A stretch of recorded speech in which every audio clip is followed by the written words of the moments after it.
Thank you for coming, sir. We're really pleased. Thank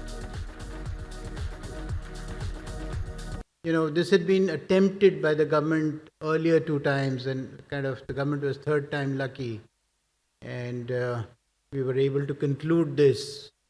It started in 2021, and on 27th of January 22 last year, the Air India privatization was completed and it was handed over to the new owner. There were several restructuring attempts which were made to restructure Air India. There was a turnaround plan which was there, and at every point, infusion of funds was carried out by the government into the airline, and but it was not good enough to make the airline succeed. We ran a good process, a tight process of disinvestment along with our Department of Disinvestment, the DIPAM. We had several EOIs, I think 5 or 6 expressions of interest we received.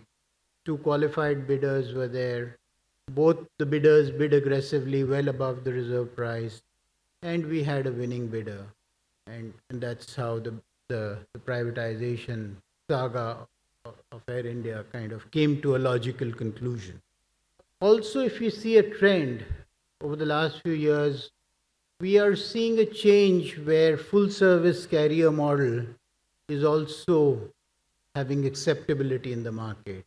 So in the middle 2000s, we had only the low cost carriers surviving, some of the full service carriers sinking, and now I see that the market has matured where full service carriers also have a place.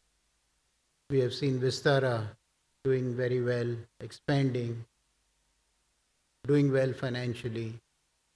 We are seeing Air India now on the growth curve. We have always been behind the curve, and now we are trying to build ahead of the curve. We must be able to build infrastructure and build world-class infrastructure ahead of the curve. That will help us. That is a basic ingredient for our unique growth story to succeed. Our carriers can induct. There is demand from the consumer. The fares are huge, very high. We are constricting the supply of seats. Aircraft manufacturers and engine manufacturers are not able to supply airframes and engines. That is an area that I think the airframe manufacturers as well as the engine suppliers need to address. We do need to have an MRO of scale and size, an MRO, a component MRO, an engine MRO, an airframe MRO of scale and size in India. Otherwise, we talk of these numbers of acquisition of fleet. It will not sustain. It cannot sustain unless we have large MROs in India. Incidentally, on the third point, we are also in the process of disinvesting Air India Engineering Services Limited, which is the largest MRO which is there in our country today. And it's a good MRO. I've had the fortune of heading it.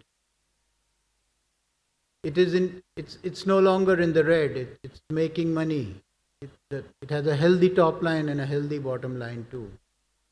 So I think once this disinvestment goes through, hopefully in a couple of months from now, then this will also augur well for our Indian civil aviation industry. I feel very proud to be where I am, and I do believe that the way we are positioned, the way our sector is positioned, we will be in a global pole position by the turn of this decade. By the turn of this decade, on every front, I think, we will be number one. There are 2 countries above us in many respects. I do feel in 7 years from now, by the turn of this decade, we will beat them at those numbers.